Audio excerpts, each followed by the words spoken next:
Welcome back to Wanderlusting Lawyer.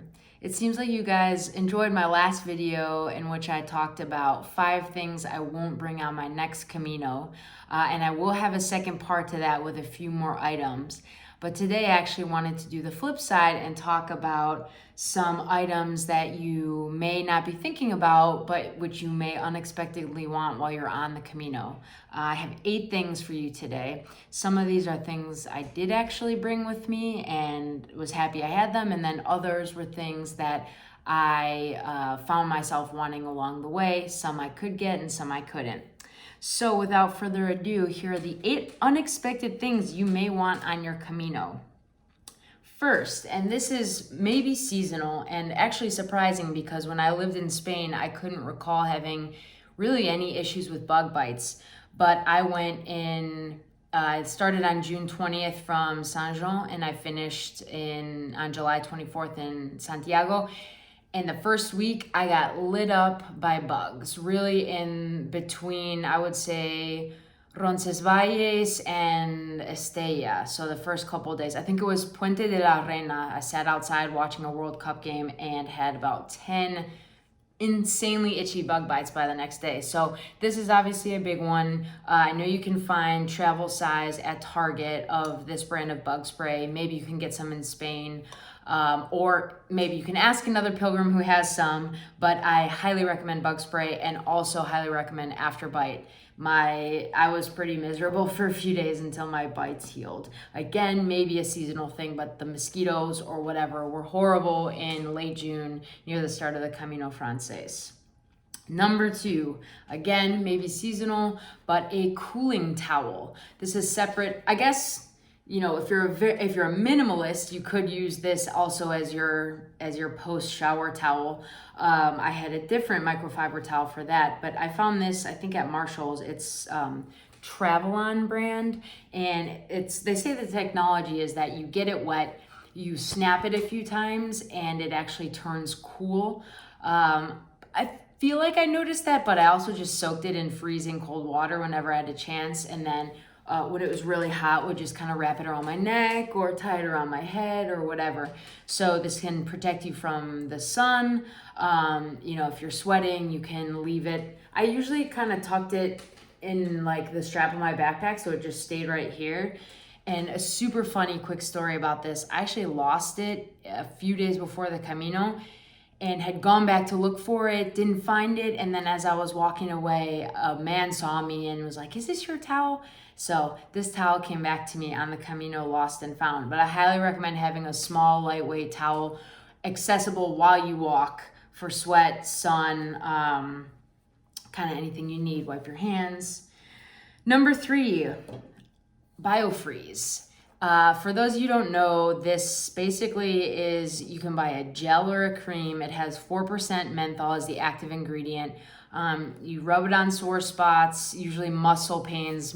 Maybe it works for tendonitis and other things as well. I use it a lot of times after lifting when I'm sore, and it'll turn really hot and cold at the same time, and you'll feel loads better. So if you think you might need it, I would recommend Biofreeze. I do know there's also something not sold in the States that they sell in Spain. I think it's called Voltaren, which is similar but even stronger, and you have to get it at a pharmacy. So that's another choice if you don't remember to bring Biofreeze, or if you're not sure if you'll need it. Number 4, preventative medicines. I don't know if medicine is the right word, but I guess more like vitamins. So if you haven't seen my potty talk video, go check it out. At the end, I talk about fiber pills and probiotics.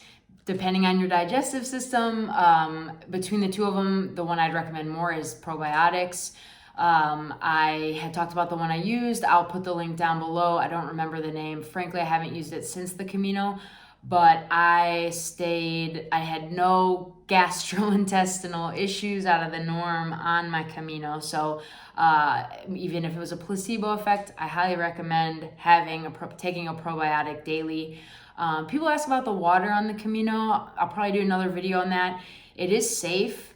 Very safe. The problem is sometimes our systems are not exposed to the bacteria in other countries, and that's what can cause a reaction. It's not that the water's bad, just that your system's not used to what's in it. So probiotics help stave off any bad effects from that. And the other preventative medicine, if you will, I would bring is ester C, vitamin C. Not just regular vitamin C, but the ester C, which has extra, they say, antioxidant power. People get sick on the Camino and it spreads quickly because of the close quarters. And the last thing you want to do is go down with a flu or even a really bad cold. So again, took this every day, didn't get sick. Maybe a placebo effect, but if it is, I don't care. This is the one I would recommend, and then also look for the capsules. A lot of times they come in tablets, and I find those to be really hard to swallow because of their size. These are smaller because I take 2 of these. You can also get the bigger ones, but this is the brand that I like anyway, American Health SRC capsules. Number 5, okay, I'm gonna do a full video on foot care. I just haven't had a chance to do it yet, and blister care, my foot routine. But this was the one thing that I wanted, and I found in one place and then could not find again, and silly me, I did not buy enough. So everyone talks about moleskin and tape and Compeed for blisters. Frankly, I think this is better than all of those, and it's almost impossible to find. I did find it in Carrión de los Condes at a pharmacy. So if you're there, you may be able to find it. These are called, I think, like corn donuts. So they're really, really padded, actually. So what you do is, you know, you can, if you bring little scissors, you can cut them to size, but essentially you put your blister inside the hole so it creates padding around it. My problem with moleskin and other things is that it just keeps rubbing. Even if it's not creating a new blister, it's creating pain from the shoe. So I loved these donut bandages, and I could not find them in France, so I would highly recommend in Spain. So I would highly recommend getting them before you leave. And they come in all different sizes. Relatedly, maybe worth just bringing 1 or 2 of these. They are called Bunion Care Set Toe Separators, made of gel. And I actually haven't used them, but I would have loved to have them because I developed what are called pinch blisters on my pinky toes, which come not from rubbing, which most blisters are caused by, but actually some of us have pinky toes that turn, and it's the compression of the skin over and over and over and over again as you walk, which is why, you know, anytime someone tells you they didn't have a blister, make sure you ask them if they walked every day, if they took any rest days, because I find that rest days really stave off blisters. So this actually keeps your toes separate, and I think would provide my pinky toe a way to stay straighter so it's not getting that pinch effect. Otherwise, what you got to do is once you get the blister, you got to take a day, let it harden, and then walk on. At least that's what I found out after basically 2 weeks of suffering with 2 pinch blisters. But I will have a full foot care video coming. Number 6, a small roll of duct tape. They do say this is like the thing in life that if you have it, you can make anything from it. I don't know if that's true, but I certainly used it when I was trying to create something like this that I didn't have to keep my toes separate and stable. So, I mean, you could get a tear in your pack, hopefully not, your clothes, really anything. So they do sell these small travel size rolls. I think I found this at REI actually. So just throw one in your pack. It doesn't really weigh anything, and you might end up needing it or being able to help somebody else who needs it. And again, I just want to take this opportunity to again say I really think there are 2 philosophies on the Camino.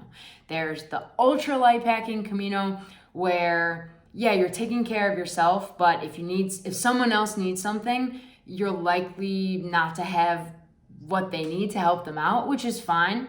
But I prefer to have extra because I love being able to help other people when they need it, and I know I can support it. And so I think it was almost like an obligation or a duty on me having the strength to bring extra stuff to help people in need. Because when they say the Camino provides, it's really pilgrims who provide, right? Pilgrims who are there at the most miraculous moment to have exactly what you need.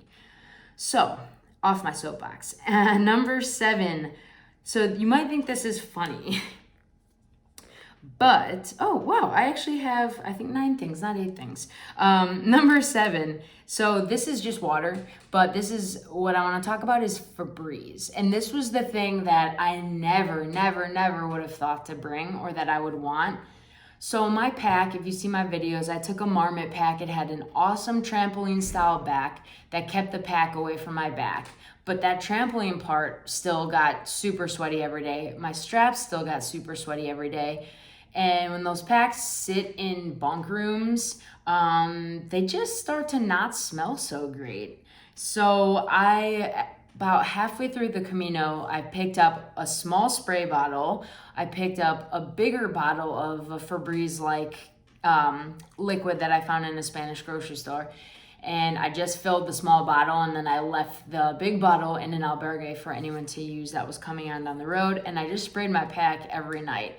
And it was kind of more for my own sanity, but maybe for the to be polite to those around me. But it is something that I wanted, and for me it was worth the extra, couple ounces or whatever, because it kept me feeling just fresher as I went along every day. Number 8 is a tiny bag.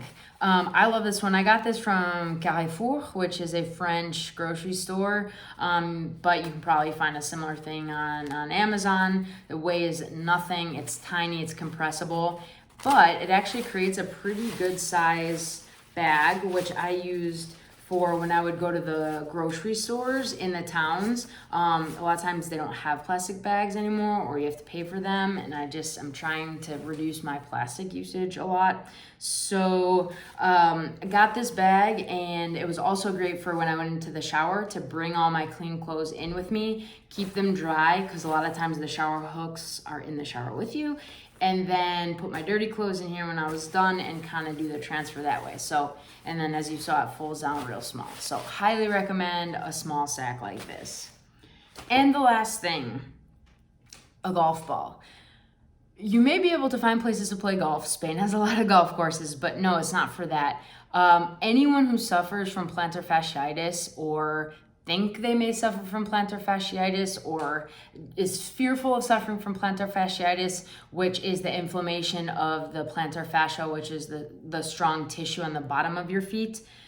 This works miracles. At the end of every day, I would find a chair or stand up and rub my feet, dig my feet in over this golf ball to just really break up any adhesions and relax the foot for the next day. So again, maybe a luxury item. Maybe you think a lot of these are luxury items. My point is just to get you guys thinking about some things that maybe you haven't thought about before. And so I took this last time. I'll take it again. My feet, blisters aside, did great on the Camino. And so, yeah, let me know if you guys have any additional things I forgot here. And as always, buen camino.